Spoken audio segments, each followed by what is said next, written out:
Course. Hi everybody. Today we're going to talk just a little bit more about the different business things that we do. Um, we're now expanding into chemical hygiene, producing a 75%, 95% alcohol based cleansing agent, and we've used one of the largest companies in Thailand to produce this, which we're distributing. ISS will start distributing it probably from next week. We'll be running it in 5 litre containers, 20 litre containers, and 1,000 litre containers.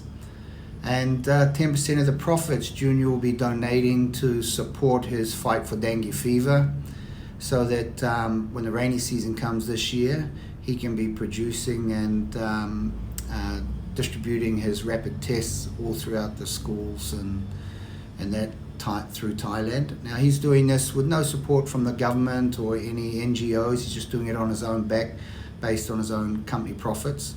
And he believes that by detecting dengue fever fast in the schools, that it will stop the fatalities, or slow down, should I say, the fatalities.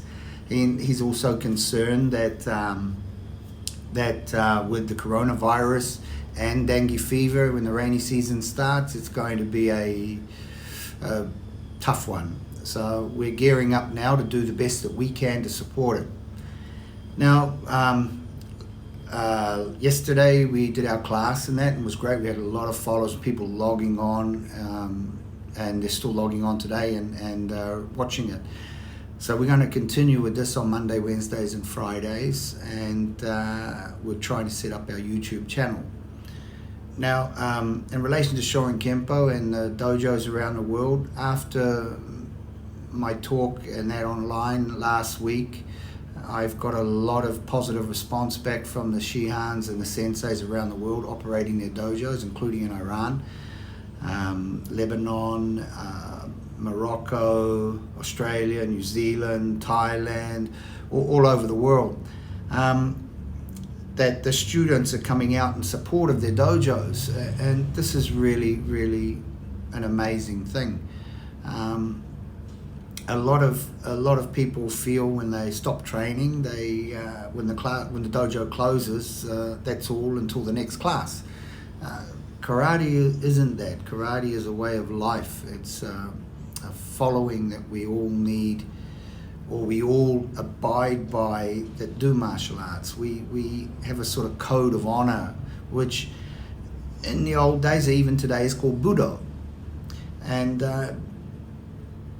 our martial arts and our dojos need to be looked at as if they are a part of our family, because that's what they are. We're an extended family to each other, and the bond that we build up with each other in the dojos and through our systems is the same as what happens in a family. For instance, I see now instructors in New Zealand that have never met instructors in Iran, reaching out, calling them brother, and talking to each other like they grew up together. And this bond that karate gives out is a remarkable bond. And I see it all over the world, because I travel everywhere. I've traveled to nearly every country in the world teaching martial arts. And what I see is that karate and martial arts brings people together. The days where, my karate is better than your karate, or we're enemies because we're a different style and a different dojo, those are gone. They're out the window. They no longer exist. It doesn't matter what style you do now. We're all come from the same blood, the same energy that makes us want to learn martial arts. It doesn't matter whether we doing Kyokushin, Shorin Kempo, Byakuda, and Shotokan. It doesn't matter. Water, like I said before, water is only water. It's just got a different brand on it. It's still water. And wine's the same. Wine is still wine. Might taste a little bit different, have a different color, different label on it, but it's still wine. And that's what it's all about.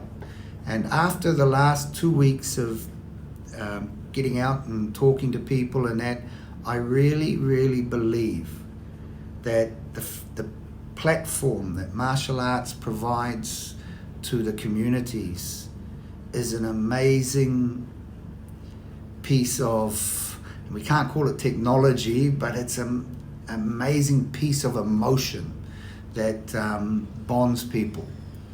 And it's important the instructors thrive on that, and the students thrive on it, and the instructors build on it. Don't just open your doors, teach class, close your doors and go home. We're community builders, community leaders. Even though we teach martial arts and we're not operating a business or things like that, but we're part of the community, and that part of the community has a responsible job. And what it does is it teaches people to be disciplined. It teaches people to be rational. It teaches people to make the right decisions between good and bad and understand them. And it teaches self-respect and respect to others. And it teaches us to respect our families and our elders. Not many jobs have all those qualities in there. So we are really, really privileged to be karateka and martial artists. And me, I love my job. I wouldn't trade it for anything. I'd close my companies down and I would love to retire this year. The problem is the WKO's got so big and Shorin Kempo's got so big, if I shut down my businesses, I wouldn't be able to fund to keep them operating because the growth rate is so high. So what we do is when Junior and I open a business, we take percentages of that and it funds our martial art projects, which is our true blood. The businesses are a side effect of what we do as martial artists. Whereas some people, they run their business during the day, and the karate is a side entity. To me, it's the reverse. Everything's based around the martial arts. And my businesses were originally built to provide so that I could do what it is that I love. And Junior's following those same principles. So, anyway, that was just a little talk to sort of answer some of the questions that Fleur from Australia was asking, and I hope that it gives you a little bit more insight into my way of thinking and the way I do things. Of course,